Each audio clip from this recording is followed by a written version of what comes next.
नमस्कार मित्रांनो, संकल्प न्यूज चॅनलवरती आपल्या सर्वांचं पुन्हा एकदा सहर्ष स्वागत। आताच्या क्षणाची सर्वात मोठी बातमी समोर येत आहे।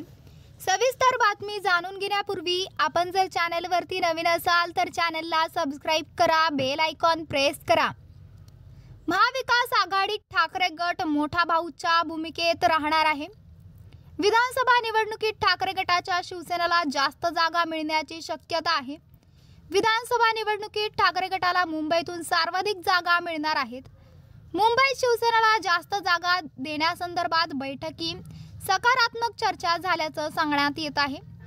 दिवाळीनंतर विधानसभा निवडणूक होणार असून महाविकास आघाडी त्या पार्श्वभूमीवर तयारीला लागली आहे। लोकसभेत यशस्वी अजेंडा राबवल्यानंतर मग या विधानसभा निवडणुकीत सत्ताधाऱ्यांना कोणत्या मुद्द्यावरून घेरायचं याची रणनीती ठरवत आहे।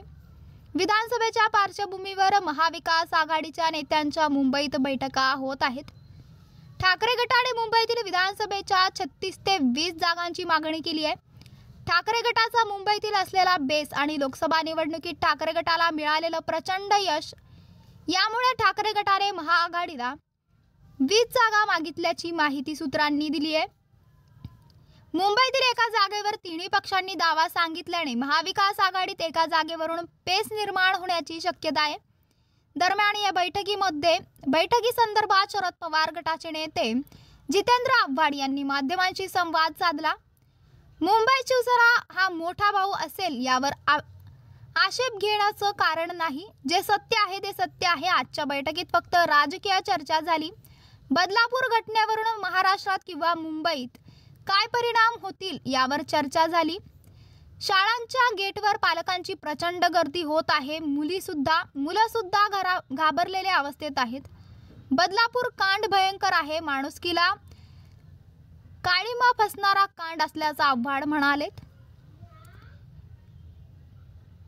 वांद्रे येथील हॉटेल ट्रायंट येथे महाविकास आघाडीची बैठक झाली। या बैठकीत ठाकरे गटाने मुंबईतील 36 पैकी 20 जागांवर दावा सांगितलाय। ठाकरे गट, शरद पवार गट आणि काँग्रेसला केवळ 16 जागा देण्यास तयार असल्याचं सांगण्यात येत आहे। दरम्यान लोकसभा निवडणुकीत ठाकरे गटाने मुंबईत 3 जागांवर विजय मिळवला होता। एका जागेवर ठाकरे गटाचा सीटचा पराभव झाला। मुंबईत काँग्रेस, भाजप आणि शिंदे गटाला फक्त प्रत्येकी एका जागेवर विजय मिळवला होता।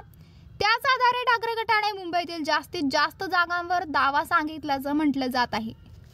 तर मित्रांनो, आपल्याला काय वाटतंय? आपली प्रतिक्रिया आम्हाला कमेंट बॉक्सच्या माध्यमातून नक्कीच कळवा आणि चॅनलला आणखीनही सबस्क्राइब केलं नसेल तर चॅनलला सबस्क्राइब करा, बेल आयकॉन प्रेस करा, जेणेकरून असेच नवनवीन व्हिडिओ व चालू राजकीय घडामोडी सर्वप्रथम आपल्याला या चॅनलवरती बघायला मिळतील। भेटूयात पुढच्या व्हिडिओज। तोपर्यंत धन्यवाद। जय महाराष्ट्र।